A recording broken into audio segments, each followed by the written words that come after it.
Moshe Feinstein once explained to me that the role of the posek is to resolve human problems caused by Halakha within the guardrails of Halakha.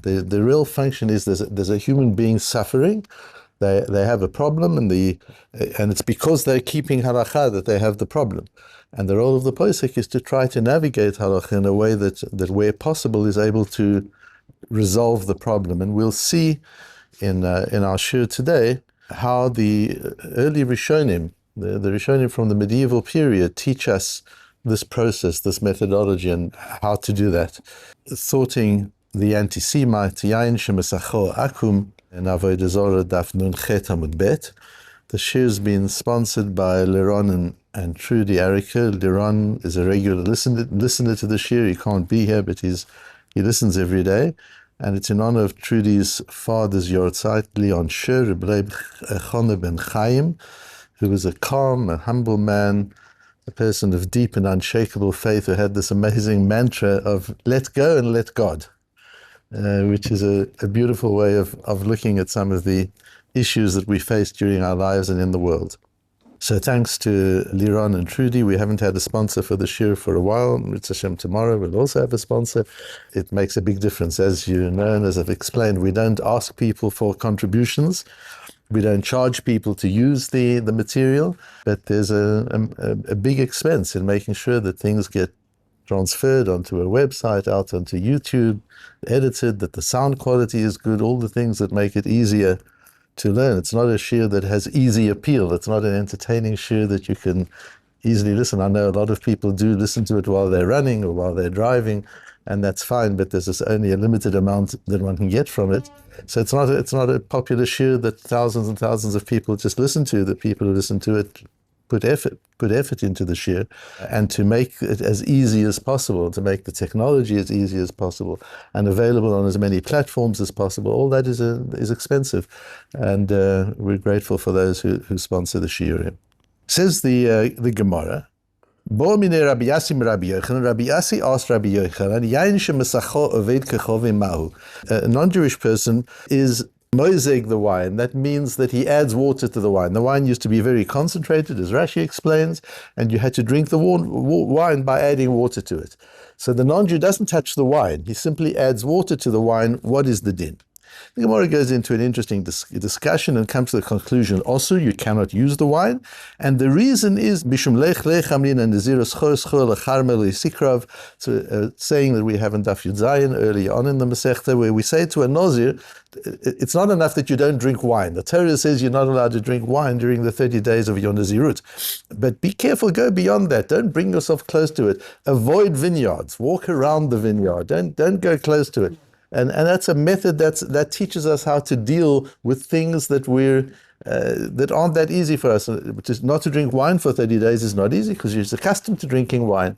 So to stop it is a bit artificial. So to help you remember and not come close to drinking it, just don't go anywhere near any wine or any production of wine or anything like that. And from there we learn a principle of making hachakot, of making things a little more distant, putting things out of sight. As we know, if you're trying to diet, best to put the cookies and candies out of sight, lock them away or don't have them in the house. What's the difference? You're a diet, what's the difference? There is a difference. If it's easily available, we tend to do it. So with the Isurim as well, if it's easily available, there's more risk. And increase the friction.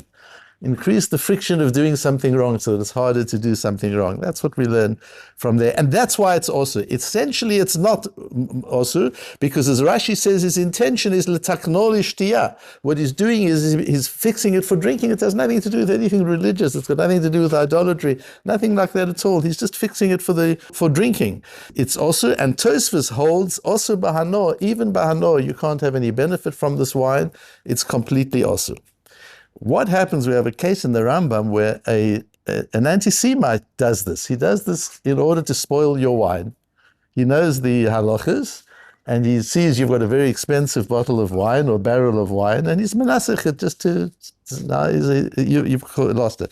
The Rambam brings from the next stuff, from Daf Nuntes, a very innovative halacha of Rav Ashi. Akum shenagabi yeno shel Yisrael onso. an idol worshipper, a non-Jewish person, by force is menasech the wine of a Jewish person, he spoils it by dedicating it to idolatry, and he does it by force, there is a solution. You can sell that wine to the very anti-Semite who caused the damage. He's the only one you can send it to. Why? His intention was to damage the Jew and to destroy his wine. It's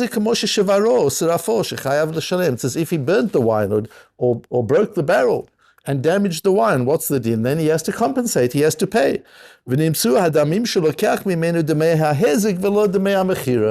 So the money you're getting for the wine is money you're owed because of the damage. You're not benefiting from yain nesech. He damaged you, so he owes you. If the barrel of wine is worth $1,000, and he is menasech, it's as if he broke the barrel of wine. He owes you $1,000. If he pays you $1,000, you're not gaining from the yain nesech, you're just getting what you're entitled to in laws of Nezikin. Now the wine's there, you can give it to him. You don't get any benefit from giving it to him, so he can take the wine. So it's not really a sale. It looks like a sale, but in fact it's a case of damages. That's how the Rambam paskins. So that's fine. As I'm learning through this, that's fine. My problem came when I read a story in the Tosfos. Tosfos brings the Or Zarua. The Or Zarua is a very, very important rishon. 13th period of the 13th century. The reason the Or Zarua is so important, firstly, is a Talmud of the Rav Yor, who we learnt about yesterday. But he's not only a Talmud of the Rav Yor, who was the German school of Tosfos. The Or Zarua also learns by the French Balei Tosfos.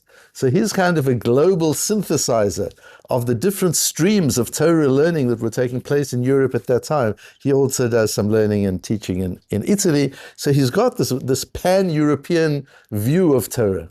And he is then the Rebbe of the Maharam Rutenberg. The Maharam Rutenberg is the Rebbe of the Rosh. The Rosh is the father and Rebbe of the Tur. The Tur is the foundation of Shulchan Aruch, which we use until this day.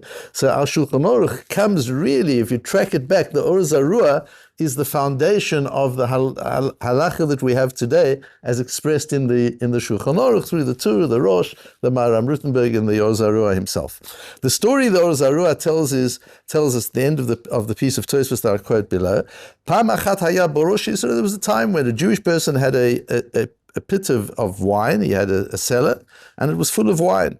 And an anti-Semite came and put his hand into it, lahachis, to make him angry and to damage him. And there was a zoken echod yoreh shamayim shesofo ne'erag al kiddush Hashem ba'avinasenu harabim. There was an old man there who unfortunately was later killed by the goyim on kiddush Hashem. He was murdered. And a big yoreh shamayim, and it's important, he tells us this for a reason. He was a big yoreh shamayim. V'shamanu, and we hear that what did he do when this non-Jew came and was menasech the wine? He spoiled the wine. Shelakach min hayayin bikli, he dipped his glass into the pit. V'shata mimenu bifnei ha'anas, and he had a good l'chaim in front of the anti-Semite to say, well, you thought you were going to damage my wine? You didn't. And he drank it. Kedei shelo yeh ragil lasot ken liyisrael acher. He was worried about this person and the non-Jews starting to do that, the anti-Semites in their town, starting to damage the wine. Wine was obviously an important part of the industry of that town. And once the non-Jews realized that you just have to touch their wine and they have to throw it out, what an easy way. It's terrorism. What an easy act of terrorism. Just go around touching the wine all over the place. I hope that none of the current day terrorists around the world listen to the shir and they start messing around with our wine. That wouldn't be good. But we see from here, this person who was a Yoreh Shamayim, say, in other words, he's telling us, this is a reliable source. He drinks the wine. How does he do that? That's exactly the case the Rambam is talking about. And the Rambam says the only reason you can sell it to the non-Jew is because that's not hana'ah, that's not getting benefit of it. You're actually just getting damages, you're not getting benefit. So clearly the Rambam holds it's also bahano. You can't have benefit from wine that a non-Jew has been menasech, even if he's been menasech to make you angry. So I understand this man was very pioneering and very thoughtful. He didn't want this anti-Semitism to continue through the town, so he drank the wine. What did he do it Be'isur? So why does it tell us that he's a Yoreh Shamayim? No, he didn't do it Be'isur. There was a way that this could be worked out, and the Or Zarua reasons it in the piece above. In order to resolve this difficulty, if it's also bahano, as Tosfos himself paskins in the earlier Tosfos says it's also bahano. So how in this case is he allowed to drink it? Explains the Rabbi Yitzchak Or Zarua that bizman hazeh, in our time, when Ovid Kechovim messes with the wine, you can sell it to other non-Jews as well. It's not also bahano. You can put it onto the market. Because nowadays they don't understand laws of Yain Nesach. There was a time where the Goyim, the idol worshippers, were Talmidei Chachomim. They knew the laws of Yain Nesach and they knew how to destroy the wine of a Jew. But nowadays they don't understand these things. He didn't have any intention of Yain Nesach, and therefore it's not osu bahano. He goes on to say, that's talking about where his intention was not to irritate the Jew. It was not to damage the Jew, and to damage his wine. But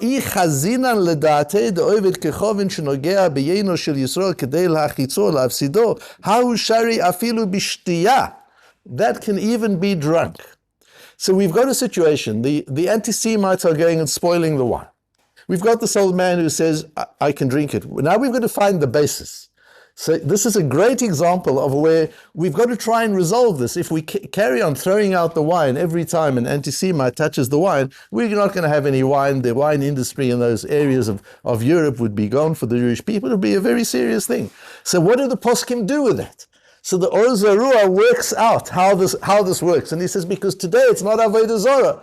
Today, and if it's not Avodah Zarah, still they're not allowed to touch our wine. We're not allowed to drink the wine if they did touch. But if they did it lahachis, if they did it to damage us, then you can even drink the wine. Because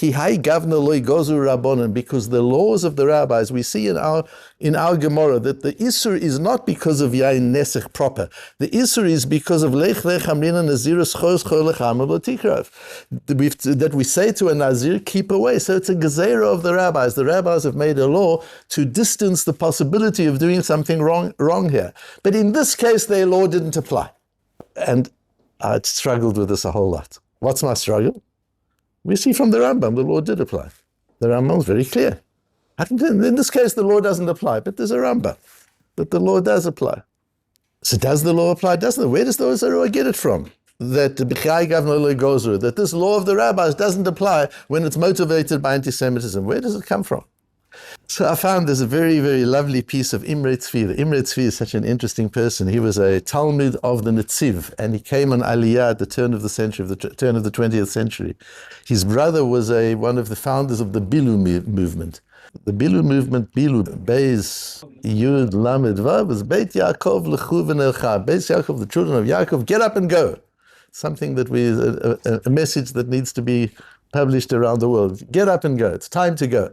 And they came to Eretz Yisrael and they started working. They were from people, and they started working in Eretz Yisrael. His brother, Rabbi Idle Kahan, he was Rabbi Tzvi Hirsch Kahan. Rabbi Idle Kahan was one of the founders of Rishon LeZion and quite a big property owner in Rishon LeZion.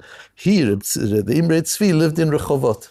And before he came to Israel, he published the Imre Tzvi, and in it he's trying to resolve a problem with the Rosh further on. And in trying to resolve the problem of the Rosh, he explains the Or Zarua. And by the way he explains the Or Zarua, we can resolve our difficulty with the Rambam. And he says, because this is not about Avodah Zarah. The Or Zarua is very careful to say it's bizman hazeh. Nowadays, they don't do this. They're not menasech wine. The idol worshippers, there aren't idol worshippers that much. And even if they are, they're not menasech wine. So what's the reason for the Isur today? The Isur is stam yenam. It's because benoteim, we want to discourage intermarriage between Jews and Gentiles. Says the Imre Tzvi, if the anti-Semite is trying to destroy the Jew's wine, what do you think? The Jew's going to allow his son to marry the daughter of the anti-Semite? This is not a problem. When there's anti-Semitism, Jews go and keep separate. It's one of the blessings of anti-Semitism. Unfortunately, if we don't keep separate ourselves, anti-Semitism comes to separate us. gives us an insight into what anti-Semitism, why it comes into the world. When we get too mixed up with our non-Jewish society and begin to adopt the values and the practices of our non-Jewish society, anti-Semitism is introduced into society to make a mechitza, to separate Jews and Goyim. Says the Imre Tzvi, in that case, if this is all motivated by anti-Semitism, that's what it means. Bichai gavna lo igozu rabbonon, hainu de bichai gavna lo shayach gezerat de rabbonon mishum benoteim. The whole principle of this gezerah of you can't drink the wine that the non-Jew has served or touched is in order to keep a social distance between the non-Jew and the Jew so that there isn't intermarriage. If that's the essence of it, you don't have to worry about it when everything's being motivated by anti-Semitism, and that's what Tosfos means. If there were a problem of real Avodah Zarah, as the Rambam's talking about the principle, the job of the Rambam is not shaylos and truvas. The Rambam isn't solving human problems. The Rambam sets up the halachic system from which the poskim can work. It's a very different role from shaylos or truvas. A shaylos and truvas is a posek taking a real life situation, understanding the context of the situation. In fact, the Liron and Trudy came to see me yesterday about a problem, a halachic problem that they had. As we understood the context, the halachic problem starts to dissolve. It's important for a posek to understand the context. That's why the posek will always address the tshuva to a particular person, in a particular time, in a particular town, because that's part of the shaila and that's part of the tshuva.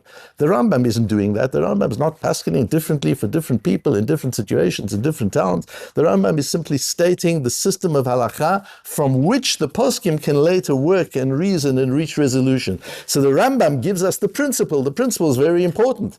But the Or Zarua is dealing with a real human situation, and since Avodah Zarah is not practiced in that way in his area, and it's certainly not used to damage wine in that way, all we're left with is the gezerah, the law that we don't want intermarriage, and that's the skora lekarma litikrav. In our day, that doesn't mean don't come close to idolatry, it means don't come close to intermarriage. And since we're dealing with an anti-Semite, the principle of intermarriage doesn't apply, and that explains how this old man who watched the non-Jewish anti-Semite spoil his wine was able to put his glass into the wine and happily drink a l'chaim in front of the non-Jew.